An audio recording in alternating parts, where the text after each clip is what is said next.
This evening, let me introduce my panel. I have Julia Muhumuza, a youth politician who dared to lead the female youth of Uganda but just came short. Julia, thank you so much for joining us. Good evening. Thank you for having me. We have Osborne Tuyasinyura, Executive Secretary, National Secretariat for Special Interest Groups at the Ministry of Gender, Labour and Social Development. Osborne, welcome to the show. Thank you, Patrick. I also have a long-time friend of mine, all the way from West Nile in the city of Arua, Mr. Job Matua, Assistant RCC, Arua City. Welcome to the show. Thank you. First of all, good evening, my dearest friend, Patrick Amara. Mingoni. Muke. Oh, okay, let's stop there. Good evening, my junior brother Osborne and my sister Julia. And good evening, my viewers and my children who are watching me. That's the Musmenta Jacqueline Pretoria Lenia. You even have a Musmenta in Arua. Justice, I have Justice Kenneth Kakuru Job India. Wow. And then Addis Abeba Letasi Nazioni.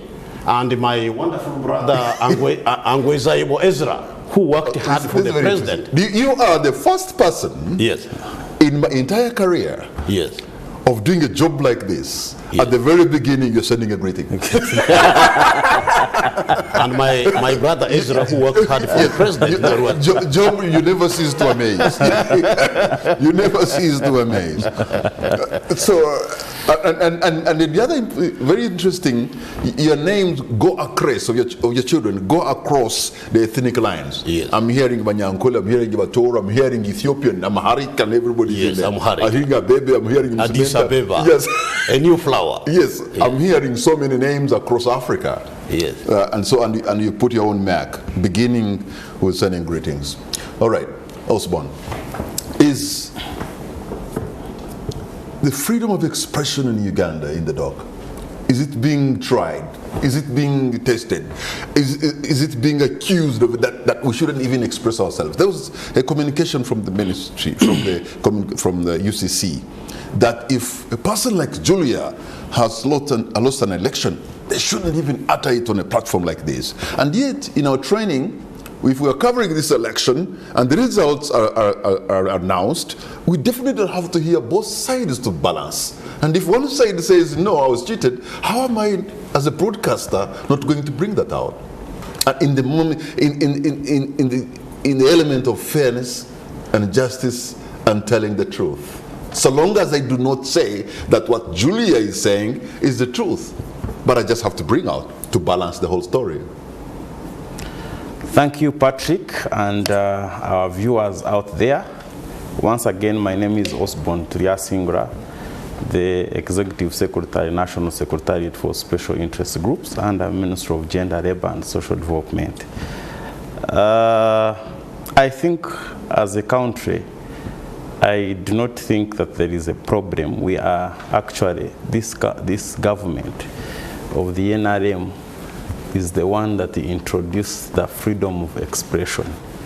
And I personally do not think that they are again trying to, or they are again stopping people from expressing themselves. That's why this evening you have invited one of the candidates, or who was a candidate on the opposition side, Honorable Tamaguzi, to be here with us. He's still stuck on the road, by the way, unfortunately. Don't say that he's been blocked. Oh, exactly. He's supposed to be here. If it was running late. Yeah, if it was that, if it was like that, then he wouldn't be coming here at this show. So I think we are still doing so well.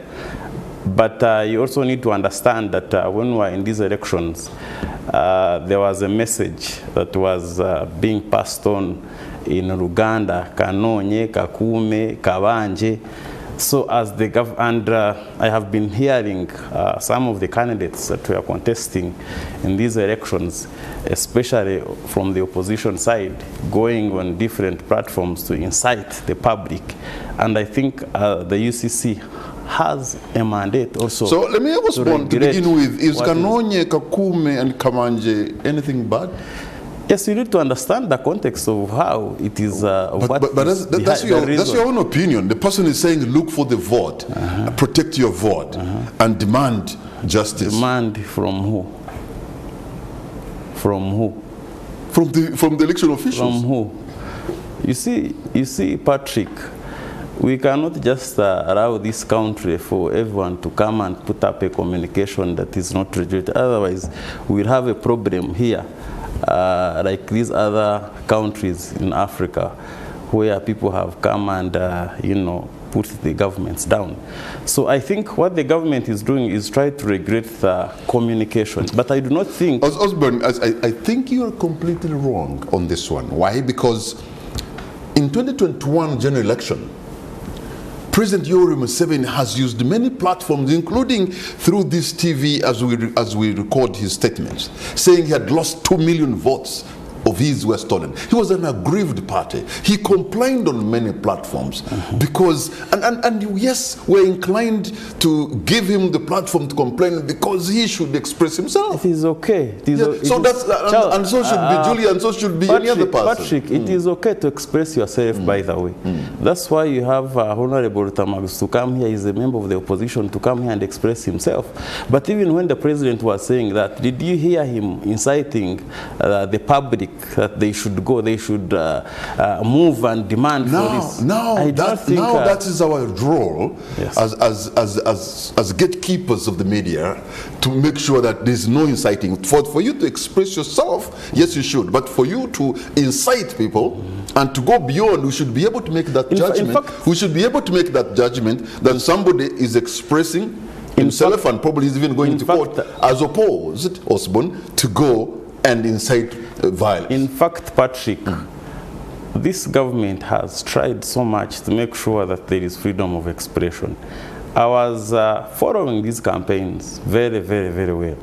All members of the people that were contesting, they are free to move around the country to solicit for, for the support.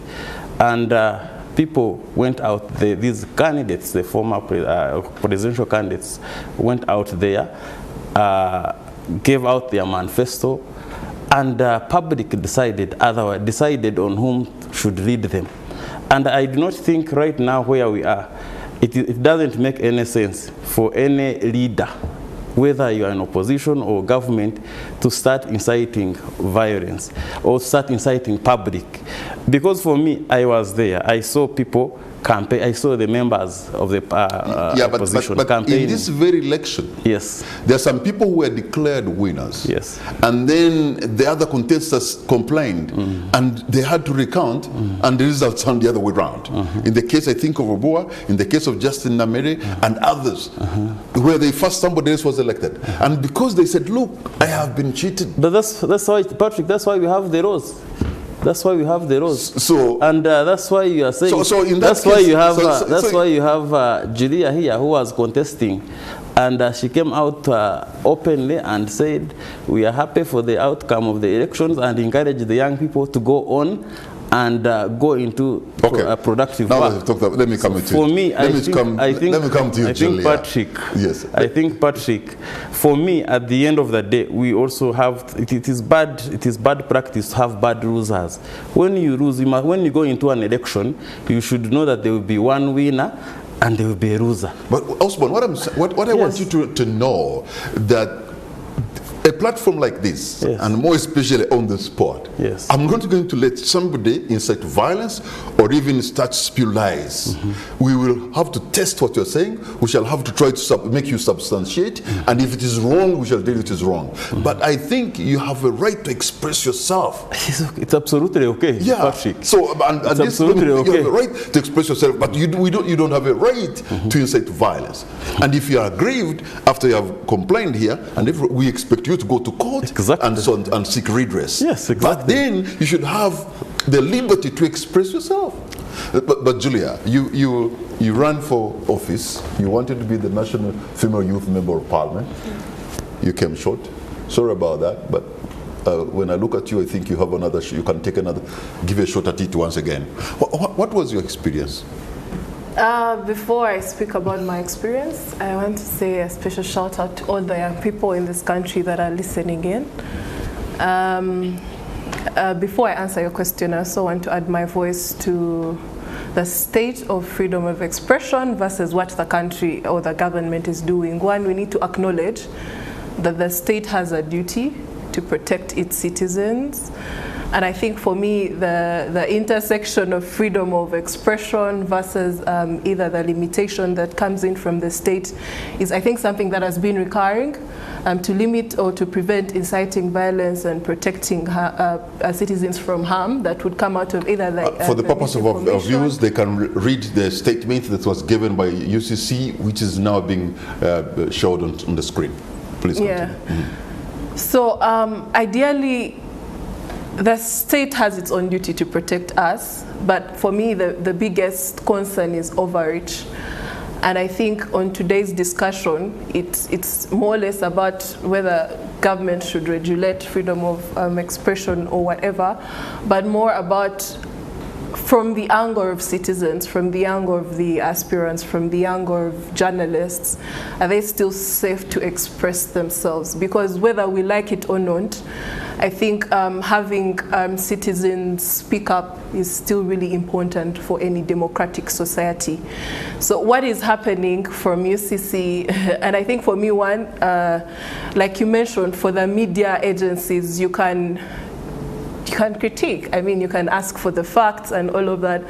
But we have social media where someone just goes live on TikTok and shares their own version of the story. And there is no one to fact check whether whatever they are saying is information or that. So I just want to say that from my experience as a contestant, so much has happened in politics, but like Osborne mentioned, for me, having witnessed what happened in the election, especially on the day of election, ours was really peaceful. We had people come in and vote, and yeah, tallying happened, and the winner was declared. For me, I do not do politics of do or die. All of us candidates had a chance to go and campaign, and the young people decided what they decided. So at the end of the day, I wouldn't say, I cannot stop myself from speaking my own story, my own experience of the campaign, the monetization of the whole process, the very many interests that were into play and all of that. That is my story. But every candidate has their own story. Okay. But for me, I think it is important that the whole point is that where we can regulate the misinformation, maybe protect people from, maybe prevent people from inciting violence. For me, that is the baseline, yeah. But at the end of the day, if we are having people speak up, for me, it is narrative. There is so much that has happened within the electoral processes that has to be out there, yeah. Not because we want it out there, but because we want the next electoral cycle to be a bit different. But if we stop people from actually speaking up, for me, it's bad precedence. Yeah, as a country, we need to be in position to say, okay, this is what, there's so many versions to what exactly happened in the electoral process, but we can only get to the bottom of it if we allow everyone to express themselves. But again, we have an issue, because in the political cycle, we have a lot of affective polarization, just emotions beyond the roof. I think even Osborne hinted on it. There are people that lose on genuine grounds. I don't know if it's okay to say genuine in Uganda's democratic context, but you're already biased about the whole electoral exactly. System. There are people that go within, they go to contest. They're biased about the system. When they're telling their story, it's all biased. But at the end of the day, for me, what I'm trying to emphasize is what freedom of expression allows us as a country is it shapes the narrative. Now we need to know what exactly happened in the electoral cycle. Thank you, Julia. Let me go to Jobs Matura. You represent the president as a assistant resident city commissioner for Arua.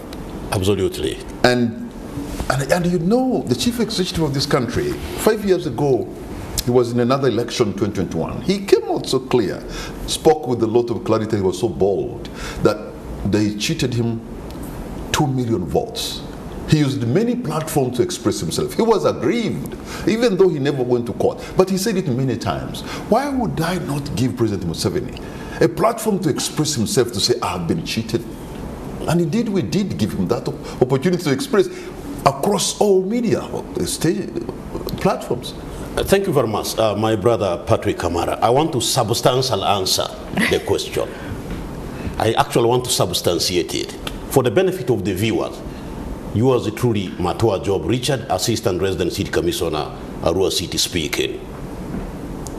Patrick, one of the gains of the current government of national resistance movement is promotion of freedom as one of the tenets or essence of democracy, which is the fourth political ideology of national resistance movement. First, patriotism, Pan-Africanism, socio-economic transformation, and democracy. And again, back to the viewer.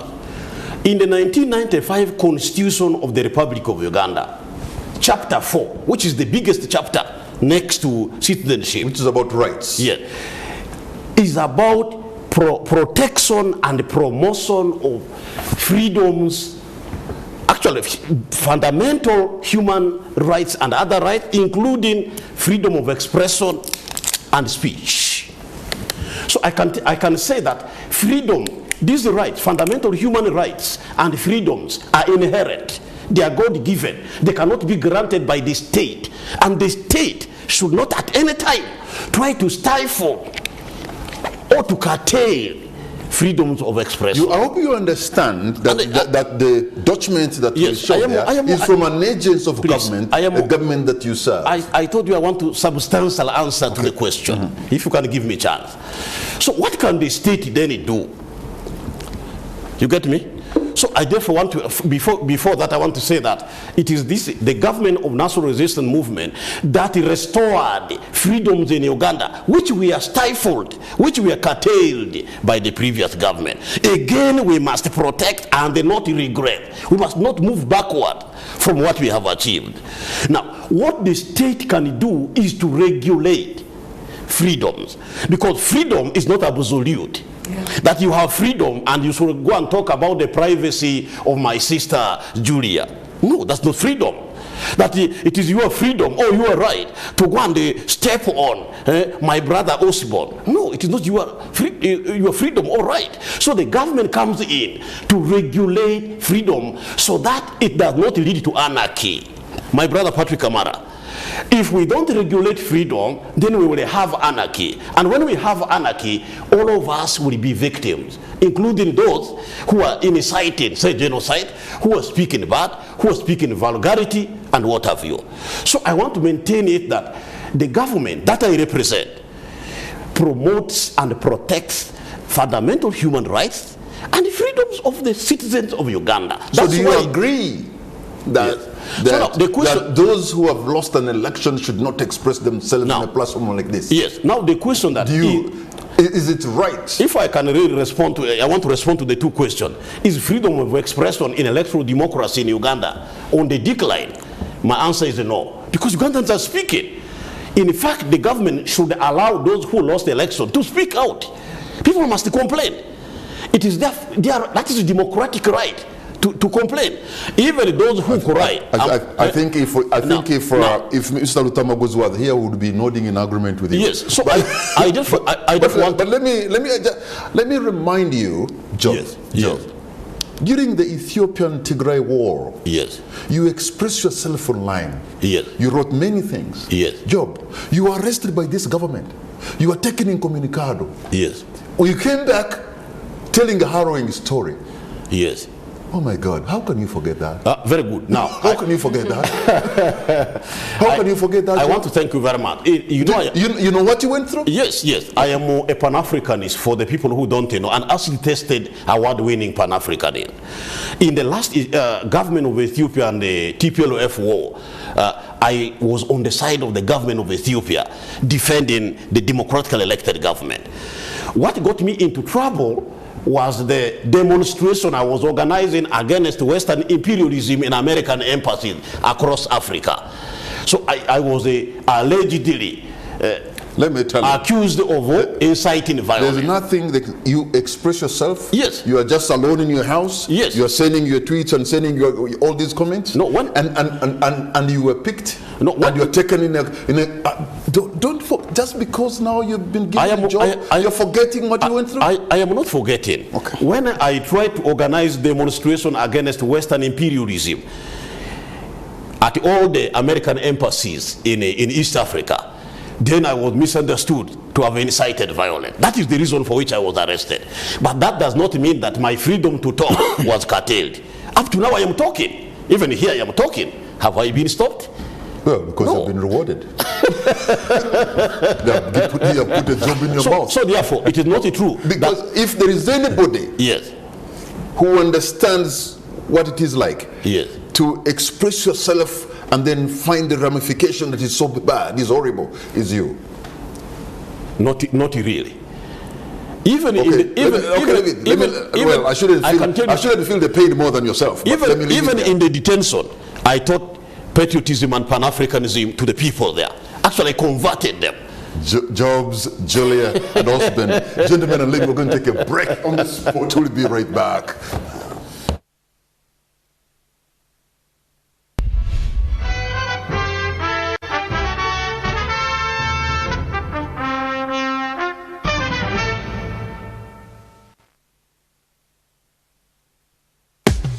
Weekend yetu sina yeto inagafumba. You got Glovo. Oinacheweta mukatale tofayo. You got Glovo. If you're having a celebration, You got Glovo. you can order what you want, you can get what you need. You got Glovo. You got it all.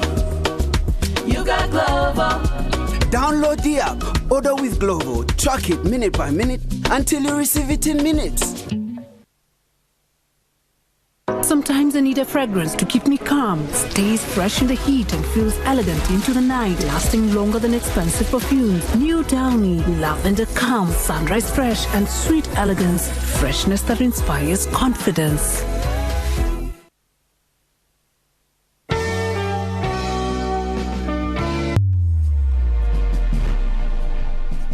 School missionaries. But this year, you are not just a spectator. The judges have chosen their winners. Now it's your turn to choose yours. Tune in every day at 6:30 p.m. on NTV. Witness the brilliance, feel the passion, and cast your vote for who takes home 20 million Uganda shillings to elevate their invention to the next level.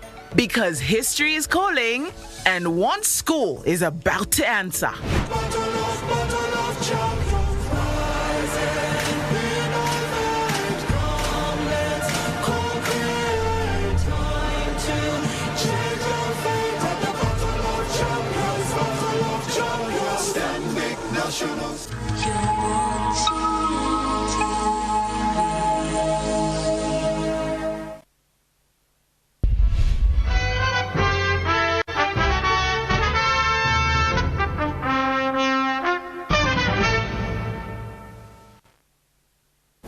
Welcome back. You're watching On The Spot. My name is Patrick Kamara, and my guest this evening, I have Julia Muhumuza, Osborne Turiasingura, and Jobs Matura. And we're discussing freedom of expression in the electoral period. Job, before we went to break, you wanted to conclude your Yes. idea. Yes. Actually, for the benefit of the viewers, the Government of National Resistance Movement protects and promotes your freedom of expression, of speech, and your fundamental human rights and other rights. So what UCC simply communicates is that our freedom of expression must be done with modesty. Don't incite a genocide. Don't incite violence. Don't disunite the people of Uganda. You leave Yes. you leave that to the Patrick Kamaras of this world, Yes. for us to be able Yes. to professionally handle the things, because we are the gatekeepers when it comes to delivering information. We have somebody called the producer. Before I came in here, Yes. I actually didn't even invite you. Somebody else invited you. Yes. I've only phoned you here. Yes. And then there's somebody called the producer who is going to go through even what I say. I'm being told in case I go off topic, So, I'll be put it back in order because there's somebody who is doing the gatekeeping part. Yes. To make sure you're not going to tell lies, you're not going to incite. Yes. It's my responsibility. Yes. Because this is where my competence is. Yes. And this is what I'm trying to do. So in a nutshell, freedom of expression in electoral democracy is not on a decline in Uganda. In any case, it is even on the increase. The freedoms in Uganda here, you cannot find in Tanzania, you cannot find in Rwanda.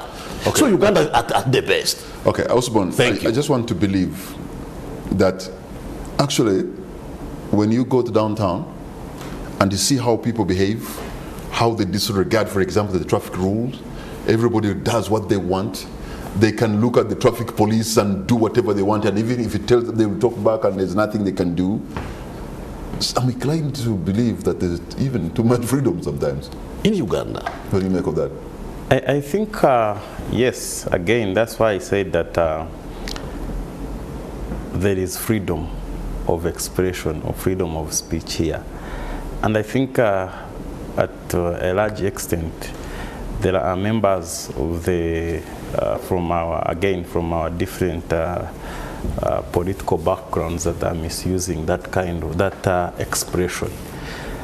Because personally, there is a few days back. But when you say they are misusing it, yes. Exactly what do you mean? A few days back, I was watching a TV talk show where two members of parliament elect were exchanging,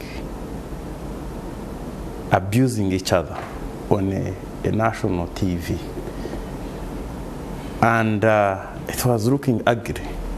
I couldn't actually, I cannot even utter out those words that we are saying on a national TV. So if the UCC comes out to regulate what people are communicating or what those members of the public are trying to put out, I think they are right, because you do not know that those words, what those words can cause to the public, especially those members of the public that are watching the TV. Just like we have come here. We came here, we are free to express ourselves, but also there are some things that we cannot say on a national TV. Yeah, because even if you are tempted to say them, especially to go vulgarity, my producer will cut off the microphone. But just one word will go off, then the next will not be heard. But because that's how we shall do it. But Patrick, I was on that TV until the exchange was too much, and it was a national TV. No one, know what I'm saying? Until I saw UCC writing to that media house, suspending the moderator. That's what I'm saying. At times, you can now falter an individual platform for failing to do their job.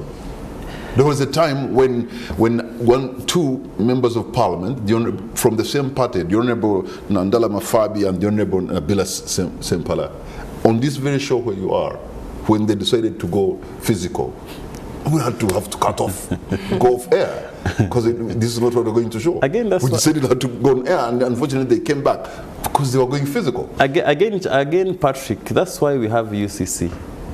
Actually, the UCC is doing its work to regulate what is being communicated. Otherwise, I have seen, every year, every election cycle, whenever we finish these elections, such sentiments come. People are charged up. They try to incite the public. I don't refute the role of the regulator as Uganda Communication Commission. Yes. We absolutely need them. But what I find very hard to understand is when they say that when I've lost an election, I should not complain on a media platform. No, I do not think complaining is okay, Patrick. Again, that's why. I don't know if you have read that statement. It implies that if you have lost, keep quiet. That the media house shouldn't host you. No, but that's why you are hosting Rutamaguzi, Honorable Rutamaguzi. I even have no idea why he's not Yeah, here. who lost the election. In fact, I wanted him to be on this talk show because I have seen him on TikTok, for example, abusing genocide, and he's still moving around Kampala. I have seen him abusing genocide on TikTok. So if you are saying that they are stopping people from, because it is only in Uganda where we have freedom of expression, even if you are not coming on this TV, there is a WhatsApp, there is a TikTok, social media there platform. is an X. So people will still go and really air out their views. And these days, I think you have seen, there are so many young people and so many Ugandans who are, for example, on TikTok. And it's where on TikTok I saw the honorable that you called this evening, you invited this evening, yes, abusing one of our generals. So for me, again, if you are saying that the UCC should not do its work, then I do not think, we'll be helping this country. But also, I want you to know that I am actually, having said that, I am not saying that we are holy or everything is okay. I know that there are some other, again, individuals who are doing these things in this guise of like being NRM, or we are using the NRM as as a cover to do. I have seen also, for example, I have seen our some members from our security forces beating up journalists, beating up supporters of not to say. So that one does not mean that we are okay. No, we still have some challenges, especially those challenges at the individual level again. Okay. Not, and the president has always complained about those individuals. Julia, you aspired to lead female youth MPs into parliament, and your constituency was supposed to be the entire country, from Karenga in Karamoja to Kabale, from Vura in West Nile to Virunga down in Kisoro. So you have an idea of how the country looks like. Yeah. The young people, are they like angry? Are they emotionally charged? I want to say, one, I'm happy to be a young person in such a time. I've had the absolute honor of my life to campaign among youth leaders, because we are voted in an electoral college, National Youth Council, 3 per district. I also had a chance to move across this country. I think regardless of the results, as young people, we have agreed that we need to move from being the liability to this country to actually being the asset, because the numbers are in our favor. The numbers are our greatest strength. But when you move across all these districts, you realize that I think what we usually call the needs, young people not in employment, not in education, not in any form of training, we still have majority of those out there. And if they are still out there, then the future of this country is really at stake. So what this campaign has done is, one, beyond dividing us in terms of who is supporting who, I think one thing all of us candidates have tried to push is how we see that moving forward as a country, the youth agenda is actually fully embraced. When it comes to representation, young people are very few in parliament. But whoever is in parliament is actually representing young people, because if majority of the people who even are in your constituency are young people, that means whatever is going on the floor of parliament should be pro-young people. So of course, like I mentioned, the message has been clear. Yeah, the government has to embrace us. When we look at the numbers, Uganda or even Africa at large has an asset most of these developed countries do not have. So in other words, you are responsible for whatever direction this country will take, because yes, you have the majority, yes, and whoever has the mandate to lead, that mandate has been given largely by the young people. Yes. So you either take us to the right direction or not, using your numbers. Yes. Shall we get there? Yes. But I think there is more work that has to be done in terms of engaging young people to participate in political processes. Because even as we talk about freedom of expression, you realize through the political cycle, there's a majority of young people out there who think politics is not their business, or who think if you say anything to critique the government, it is not safe for you.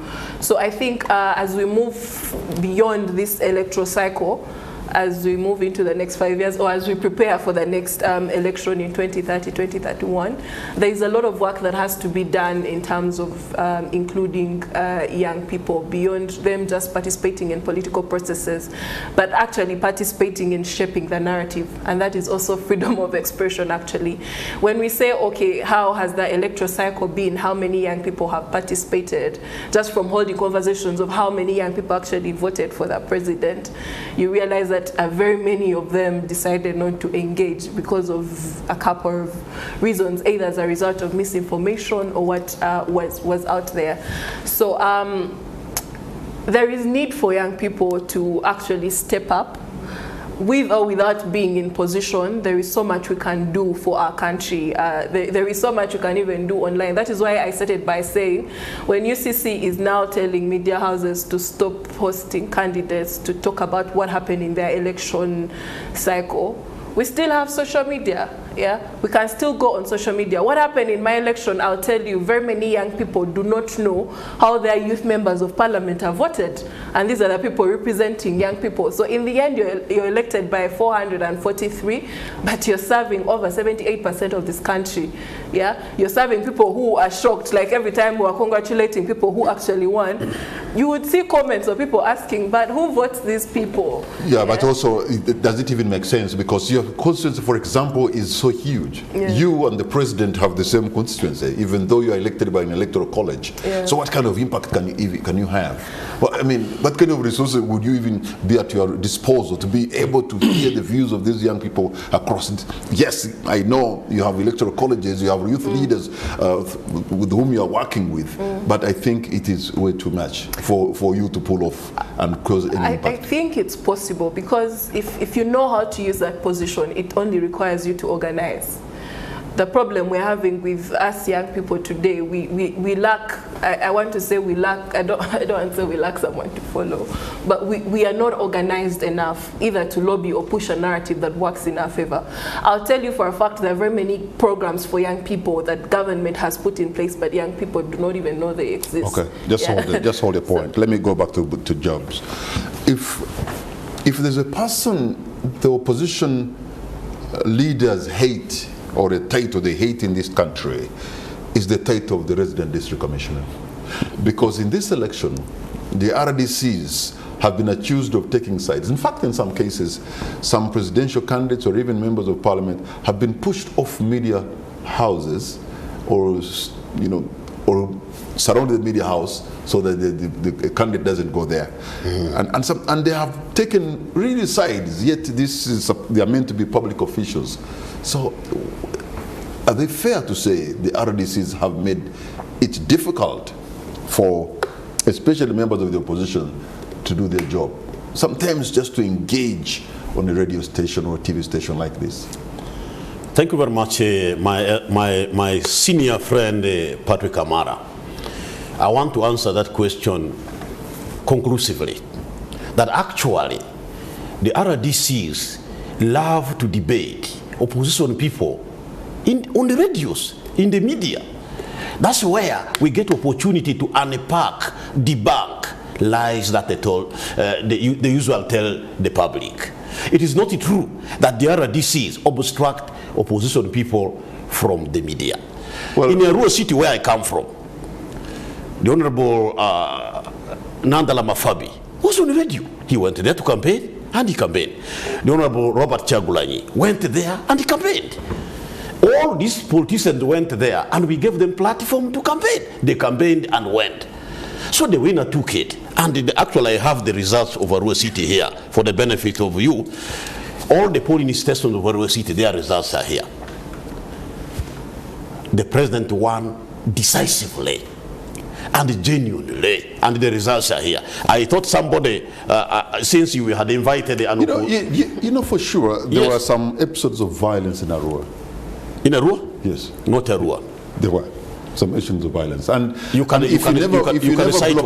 you never blocked the Honorable Chagulanyi or Nandala Mafabi in Arua, but that has not been the case across the country.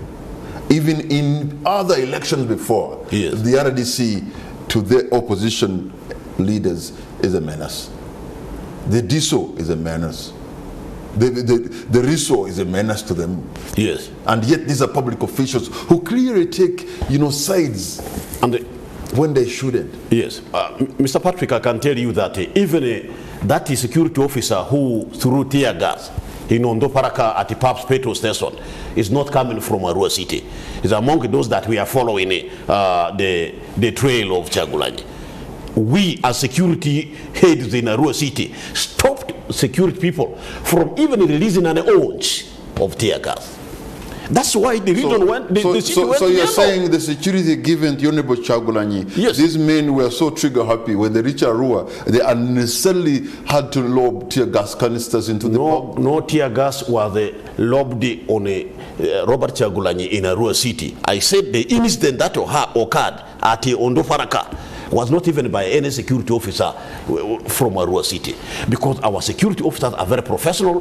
We are the head of security, and we want democracy to flourish in Uganda. That is why we have established political base which has created stability in this country that our neighboring countries admire, love. Let me, Osborne, when you have gone through an election as a presidential candidate, and then you have the security officials surround your home, and then we hear that even have entered your home and assaulted your wife, who ends up in hospital. Shouldn't people complain? First of all, these are the very acts that can incite violence. Patrick, And these are state agencies. Patrick, one of the roles of the state is to really keep her citizens. I do not speak for those security forces. Yes, you don't. But at least at least we have seen, for example, there are things, Babi Mrs. Chagulanyi telling the world that security officials forced themselves into the home, yes, was assaulted and ended up being in hospital. Patrick, we can. This is somebody who got, at least officially, more than 2 or 3 million votes. Patrick, and won Kampala. Patrick, we cannot, just like I told you, some people in the elections have become bad losers. And it is something that we cannot confirm whether it is true or false. But also, there are people within the security, again, from their intelligence, what they see, but what for us, ordinary citizens, we do not see. I think for me, if the security people are saying something that might likely to come and maybe cause loss of lives or incite public or violence, they have a right to protect, to make sure that they prevent. And therefore, I wouldn't want us to come here on the national TV and start discussing or start assuming that what Babi was telling us is true or not. Because also you must know that Babi, the husband, was a presidential candidate, and he lost, according to the Electoral Commission. He lost. And this was the second time for him to lose. Therefore, after losing, of course, there are mixed feelings. We cannot confirm whether what she was telling us is true or not. But also, I don't want us to do the work of the security people. That's just like I said at the beginning, that there is something that they see, and for us members of the public, we are not aware of. But also, I have seen, for example, I have seen where the leader of the NUP recording himself that I am here, I am there, and the security has not arrested him.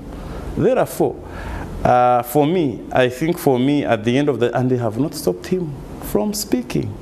He has actually been speaking, he has actually been, So when we talk about the freedom of expression, I think it is there. And we have to appreciate what this government really is doing.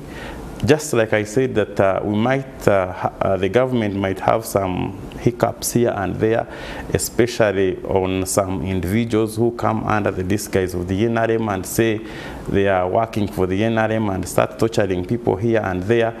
But that does not take away the bigger picture of people expressing themselves. Even right now, if you go on X, there are so many X spaces. I was in one of our neighboring countries recently. They do not have X.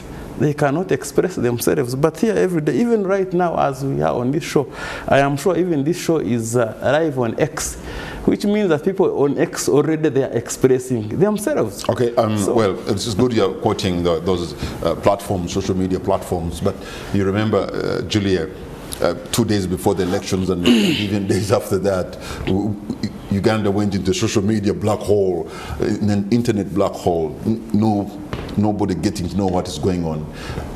That alone shows you how our expression is being curtailed, especially those platforms. How did it affect you? What do you make of that? When it comes to freedom of expression in the election period of Uganda, of course, there have been a lot of patterns, from internet shutdowns to a lot of regulations coming in. But like we started by saying, of course, the state has a duty to protect or to prevent incitement of violence. What usually happens in elections is emotions are high.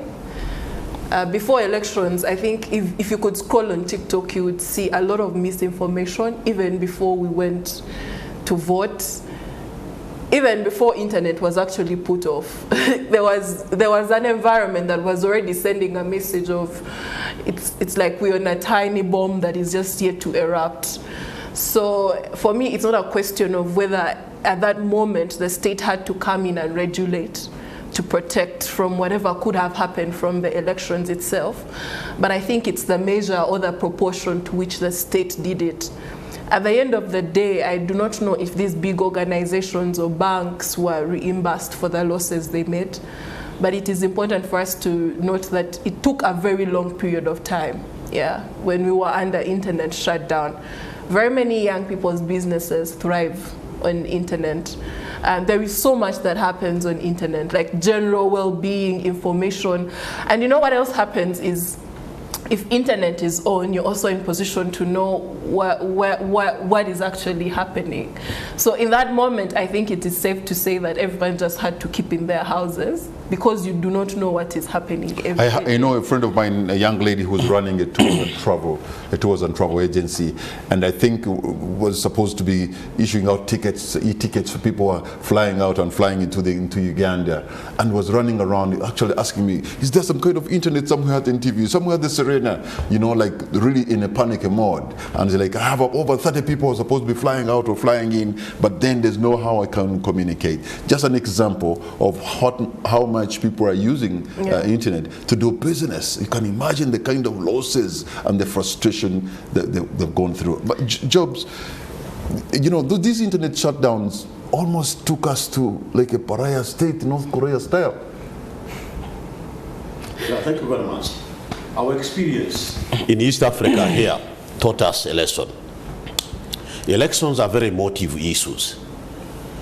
And there are certain steps, if you don't take them, the crises that they generate will be beyond our imagination, beyond our control. Patrick, the eruption of violence in Tanzania taught us a lesson that if you allow certain spaces to... That we are incapable of holding an election and also having the internet on. It is for security... Are we incapable of doing that? I'm telling you, it is for security reason that internet had to be shut down so that people are not incited to insurrection. We saw what happened in Tanzania. In fact, the shutdown of security even prevented the collateral damages that would have been occasioned if an insurrection occurred. The number of deaths we saw in Tanzania, the injuries, that we are all prevented. I want to thank the security establishment for taking that decision. It worked in the interest of Uganda. I've actually seen men in the Ugandan military uniform at the highest level abusing the internet than any ordinary Ugandan that I know. Now, hold on to your point because we're going to take a break. Yes. On the Spot, we'll be right back. Welcome back. You're watching On The Spot. My name is Patrick Amar, and my guests tonight I have Osborne, Julia, and Jobs. And we're discussing freedom of expression during election times. You know, Jobs has given us an example of Tanzania where things actually went haywire. But I'm not absolutely sure whether that was because of the internet. But I can imagine that must have been at the back of the mind of every security operative in this country because of the Tanzanian example that we shouldn't descend down that road. So do you believe that could have been the justification for the internet shutdown?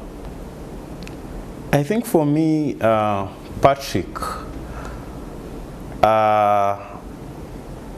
before, just like Julia said, before this, the polling day, there are so many sentiments.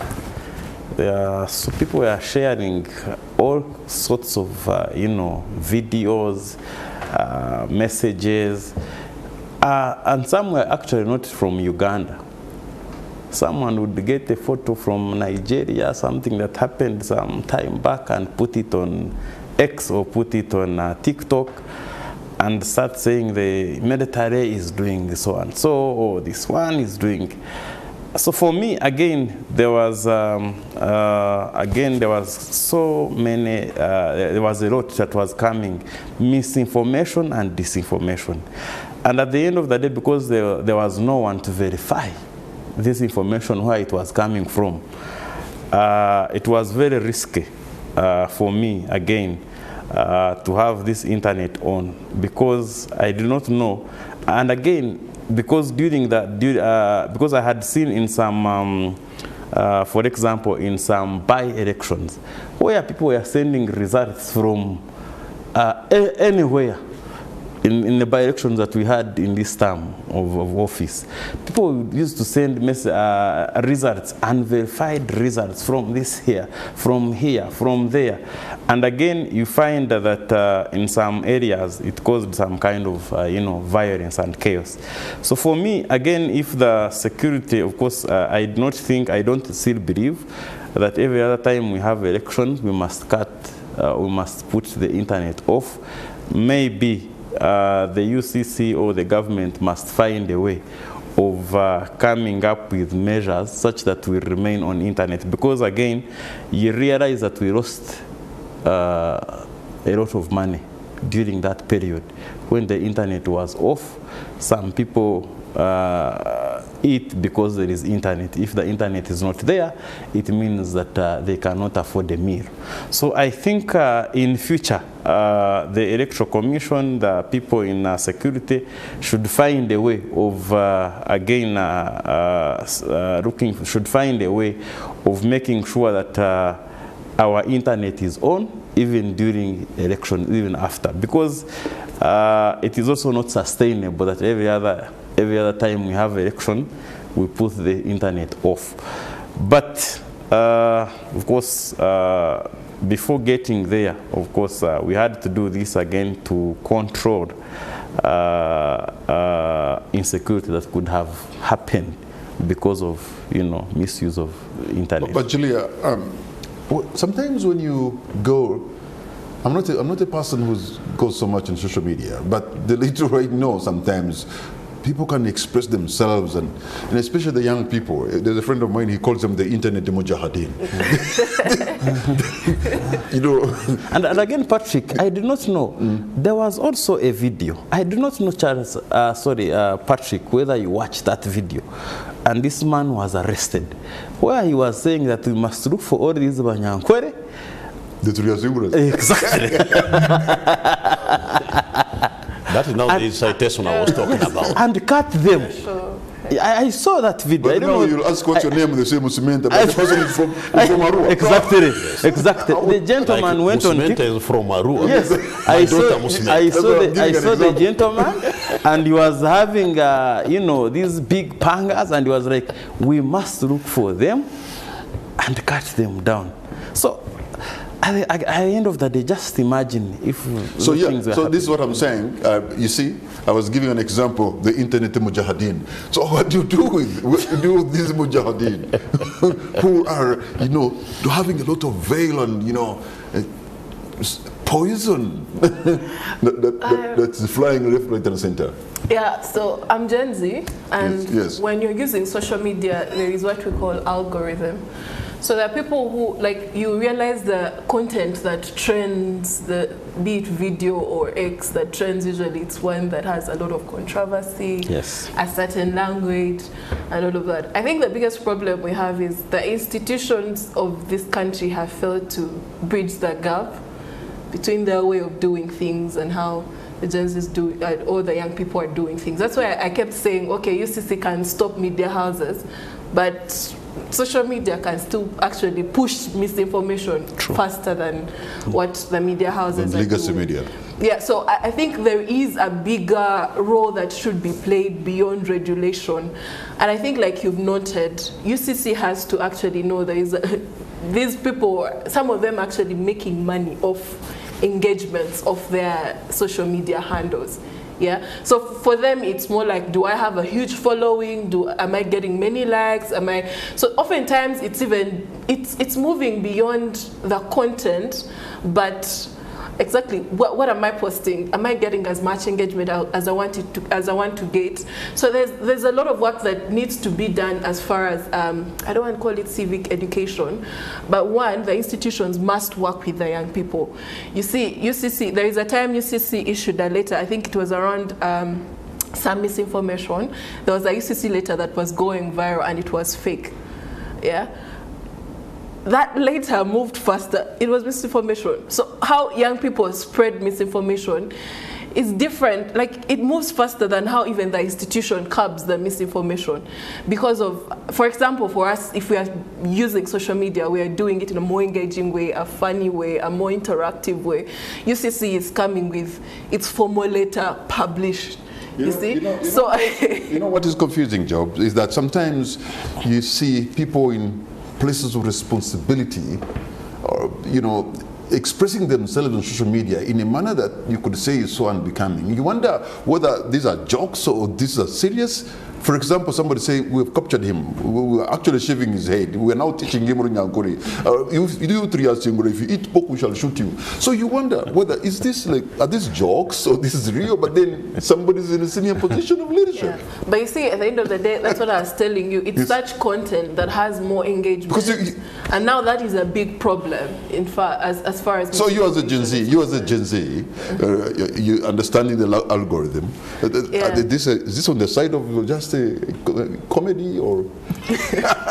Not really, but I think for me the biggest point is, as a country, we need to have conversation on how to move forward, yeah? Because we have seen it's a big problem. That is why I have said, okay, if we are addressing misinformation, if we are addressing or regulation of freedom of expression, we have to do it in a way that it's engaging, yeah? Not to make it look like government on the other side versus people that are using okay. media. Let me get to hear what maybe Job would say on this one, because there's been a ping-pong of accusations between senior government officials.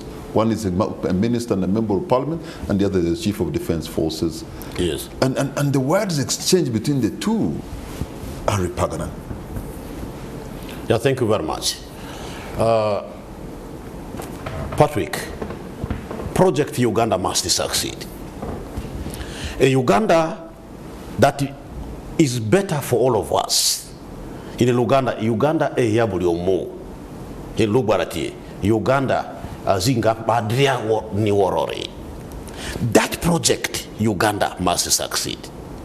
If my action or your action is inconsistent with the interest of Uganda, then it is our responsibility to say, what? Look, can we look at the bigger national interest?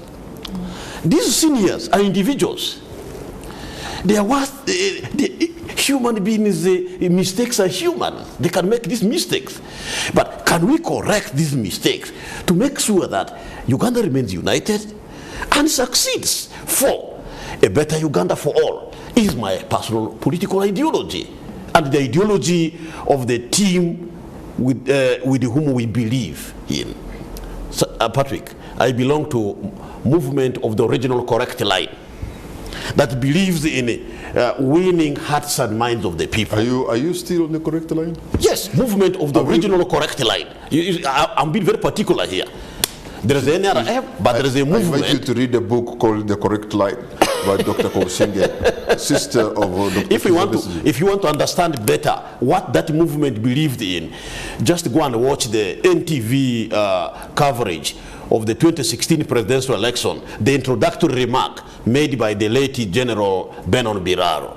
He gave it a depth, explaining what movement of the original correct line meant. So therefore my answer to you is that it is very unfortunate. First of all, I think you should respect the original members of the movement and NRA and those who sacrificed and went to the bush. Yes. Others have since, disassociated themselves. Yes. One of them, I think, was called Kazora. He wrote a book, Betrayed by My Leader. Yes. Now we are inclined to listen to them more because they were more of into the inner sanctum of the NRM, with all respect, than you. Yes. Actually, I was responding to your question that when you see seniors clashing, first of all, it is unfortunate because the younger people can pick such examples in a negative way. So it is therefore our responsibility as senior government officials to moderate the tone we use in conversation in the public. But that does not mean that we should go out of the way to fight on public platforms. No. You get me? So therefore, I don't want the citizen to simply look at such clashes to draw a conclusion that, you know what, things are bad in Uganda. That is not the truth. Uganda is doing better, Patrick, freedom-wise, human right-wise. In Arua, my neighbor is an immigration officer of DRC. He prefers to stay in Uganda. If you go to Oraba, the South Sudanese who go and work in Kaya, they come and sleep in Uganda. Because of the peace and stability, the freedoms we have, the socio-economic transformation that this country is moving. Today, the president talks about Emicheyo. This is the Runyankole word for the benefit of the viewer. Emicheyo means curses in Runyankole. The president talks about the remaining Emicheyos, curses that we must deal with as people of Uganda. Poverty, corruption, which I have been taken head on in Arua City, where money meant for NRM village structure was diverted by the party leadership in the city with impunity. I took them head on to the extent that they will live to remember me longer, like the people in the NSSF did. You try to bring impunity in line with corruption to me, I will deal with you, if possible, using a nuclear missile. So therefore, Ugandans must be allowed to talk so that they can even hold the leaders accountable, so that they can be able to question the corrupt people. Now, if you stifle freedom of speech, who will now talk about corruption? The Constitution said power belongs to the people. And then the chain of laws that empower the citizen to fight corruption. Are you going to fight corruption by keeping quiet? You must talk. You must expose these corrupt people.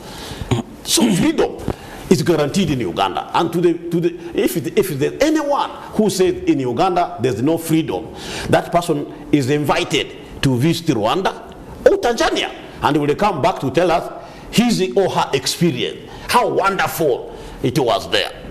In fact, freedom here is overflowing to the extent that it is almost leading to anarchy. Anarchy of what? Freedom of speech. Thank you. I'll let you express yourself because you seem to have a lot, so I was like, let it come out. and sure it did. Yes. In the interest of time, I'm going to give each one of you to make your concluding remarks on the show tonight. Let me begin with you, Osborne. What's going to be your parting shots? I think for me, Patrick, one is that as a country we are doing so well in terms of freedom of expression, because when you visit our neighbor countries, you find that Uganda is better, and in fact you find that some of those citizens in those other countries, especially in East African community, they prefer being here. Some, in fact, some come here. You reminded me, I had an opportunity to engage President Paul Kagame when I was in Kigali. And I said, when we are out here, people are saying that he's so hard on the media. And I asked him, is that a fair view of what is happening here in Rwanda? And his response was, people tend to make those comments from somewhere else than coming here in Rwanda and make those comments from the very place in which they're interested in. So in other words, we would be inviting people like Jobs and you to go and make those comments in Kigali and be there and understand as opposed, because it's on record, it's on YouTube. I even asked him, is it fair to say that you're so hard on the media? But you can conclude. So for me, again, I want to, of course, call upon the Ugandans that even when there is this freedom of expression, I think it is better that we do not misuse it. We do not misuse the freedom of speech. We do not misuse the freedom of expression. It's better that we express ourselves. I'm not saying that people should not express themselves, because like Comrade Matua has said, it's through those freedom of expression that we can fight injustices, that we can talk about the issues of corruption, because we are still grappling with corruption as a country, and we cannot fight that corruption without expressing ourselves, without putting our leaders on account of what they are doing, without asking for accountability. It is through that freedom of expression that we can even, ask for accountability from our leaders. And therefore, I think it is better that we express ourselves, we allow people to talk, like we have, been allowing the people to talk, but we do not misuse that chance, freedom of expression. For me, once that is done, I think it would be good to go forward as a country. And I want to thank the NRM government, because it is again the NRM government that actually brought the freedom of expression.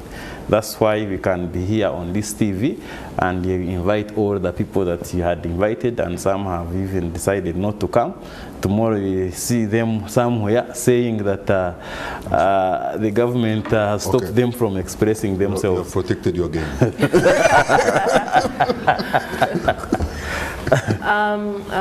Mine is simple. Freedom of speech is not absolute. While we respect the state's duty to protect us, I think each of the actors has a role to play.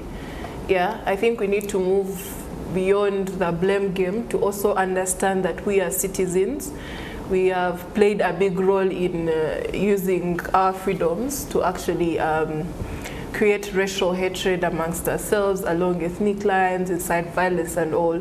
Because if none of this was happening, there would not be need for any of these other regulations that keep coming in here and there. But then mine is to the institutions. Yeah, because it's not a question of whether you have to regulate or not, especially if there is need, but it's a question of the proportion and the institutional capacity to actually do it without overstepping. Because as a country, the more we have overreach, the more we are having something like a chilling effect. The more we start having people self-censor themselves from actively engaging in what has been referred to as accountability, shaping narratives around the country, I think then that is the worst thing that can happen to our democracy. So my message to young people is the electoral cycle is done. We've seen a lot of people active during the electoral cycle, but I honestly think we need to push the pressure of shaping narratives beyond the electoral cycle, not to wait for the next electoral cycle to speak about what happened, because then it would help us to prepare ourselves better for the next electoral cycle. But most importantly, use social media the existing institutions have to fully embrace social media. It's quite shocking that our country has not yet adopted an AI policy with overwhelming deep fakes going around on social media. It's alarming. So our institutions have to bridge the gap between how they've been doing things as far as information is concerned to adapt. You know, with social media, everything adapts very fast. Yeah. Today you're dealing with WhatsApp and TikTok. Tomorrow there is a new social media account. So that is only possible if they actually bring young people on board and they also communicate in way faster ways of adapting. Or we also have to, as a country, we have to embrace a different approach towards handling misinformation and preventing inciting violence by being swift and flexible in terms of the measures we adopt. I mentioned earlier that these institutions oftentimes take hours to respond to misinformation that has happened over a very long time, which is really bad for our country. But most importantly, I just want to encourage young people out there. There is power in social media if we use it for the right reasons. All right. Yeah. Thank you very much, Julia. Jobs, your parting shot. Thank you very much. First, I speak to the younger people, the youths, who were just yesterday but won for youth election in Hoima. I've seen a lot of conversation online, quarrels and what have you over that election. A magistrate has allowed recounting. I plead with you, the younger people. Not yet. Not yet. Misinformation. Please allow me proceed. No, that's misinformation. Allow me proceed. That's misinformation. Please. Okay. Can I think, Mr. Producer, I'm trying to quickly find out that as you yes, speak. I think Patrick, I can speak please on behalf of Special Interest Group. Yes, that okay. There is a hearing, there is a petition, and there is a hearing. The recount has not been granted, and that's what we are talking about. Because now he comes from the relevant office. Let me on that particular issue. Let me he can speak authoritatively. Yes. Only that he actually limited me from bringing out the same fact. Elections have issues which go to courts of law. So if the court allows a recount, the young people should allow it. We have seen recounts in different places. Then the recounts will validate the genuine winner. I am not for any person. Mine is that, can we de-escalate from the kind of talks we are having online concerning that election? Can we allow the processes, be it legal or what, to take place so that the validation of the winner can be done? One. Two, to the people of Uganda, I know elections can be very emotive, but elections are done. We now have people who are elected. Can we allow Uganda to heal?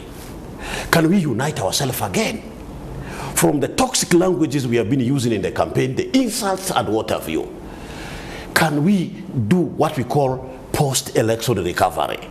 And I say, Project Uganda must succeed. Uganda, which is good for us all. Uganda eyabuliomo. Uganda badriana adezuni ala worori. A better Uganda for all is what we must cherish. For the future of our country must always be kept bright. Thank you. Thank you very much, Jobs Matua. Thank you, Julia, and thank you, Osborne. I want to thank you for your submission. I want to thank you for the passion with which you speak about the matters concerning Uganda, which shows that you are passionate about this country. In adversarial politics like ours, it's bound to create some kind of conflict, some kind of friction as people engage and as people debate. Because debate will always have people who will disagree, and disagreeing is normal. But let us remember to respect each other, especially when we disagree. Good night, and God bless Uganda.